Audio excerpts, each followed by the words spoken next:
My name is Brett Hanks, and this will be my audience. The topic of my speech is on abortion. Every year, millions of babies die from abortion. This is, of course, the killing of unwanted and unborn children.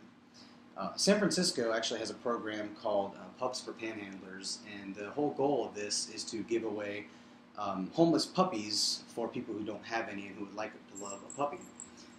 Having said that, there are many programs like this across America that are giving a lot of hope for unwanted, unhomed puppies. And we are actually giving more hope to our homeless puppies than we are to our homeless children. Many children die every year because they are unwanted. And you're going to want to listen to this because this, whether you know it or not, affects all of us. We all should care for human life. We all should value human life. And this is something that definitely devalues human life and is something that we should all be concerned about.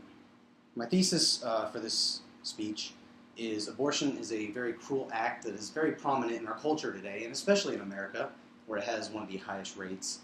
And adoption is actually a very valid alternative to abortion, and I believe is the best alternative to abortion.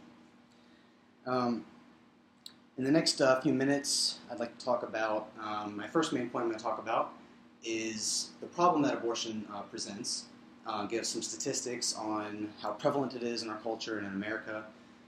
The next point I'd like to talk about is adoption, why some people choose not to adopt, as well as some misconceptions that people have about adoption. The third point I'm going to make is benefits of adoption, how it benefits everybody involved, and why it is a better alternative. And then the last point I'd like to make is what God thinks about abortion and what the Bible has to say about this topic in particular. I will now start on my first main point, which is about abortion itself. Some statistics on abortion. Based on statistics, approximately 1.2 million abortions happen every year.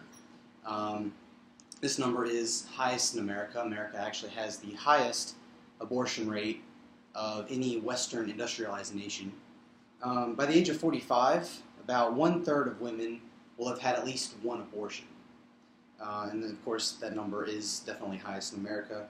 And abortion, of course, kills living, breathing humans.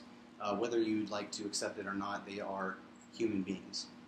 The next point I'm going to make is about adoption, why some people choose to deny adoption, as well as some misconceptions about adoption.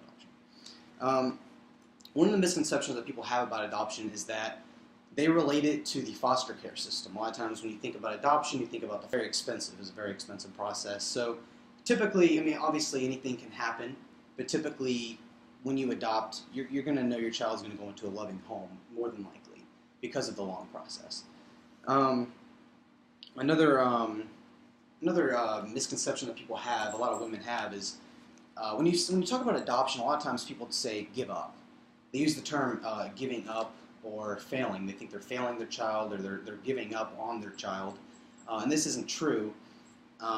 You're actually helping your child in the long run if you're unable to take care of them. So you know that is definitely one misconception that they have. Another thing is some women do actually choose not to adopt. Some studies were given that women would actually rather either get rid of their child now through abortion than go through the process, or they would rather keep their child than give them up to somebody else that they don't know.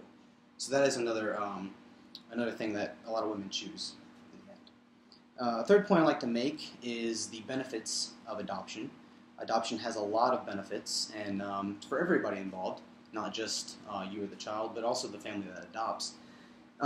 First of all, adoption gives the mother the option to choose the family that she would like her child to have. She can actually pretty much choose everything she wants about the child, the makeup of the family and everything.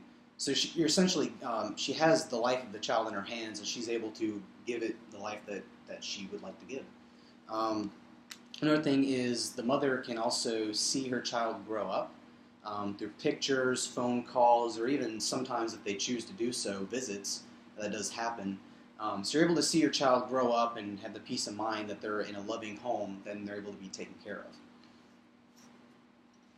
of. the last point I would also like to make is that God, what God thinks about this, and that God actually does value human life.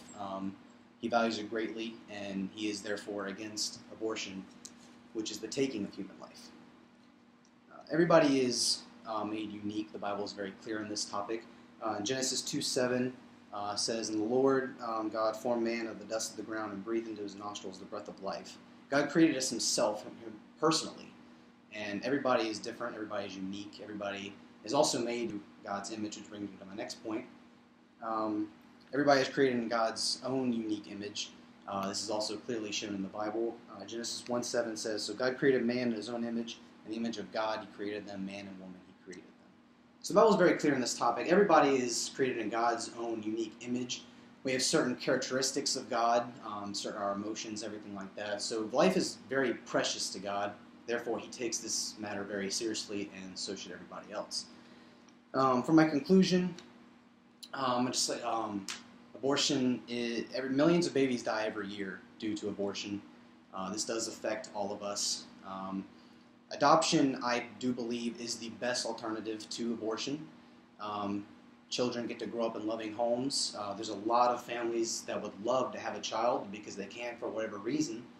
And adoption is the best way to give them a child that they can love, as well as for the child to be able to grow up in a loving home where they're able to be taken care of.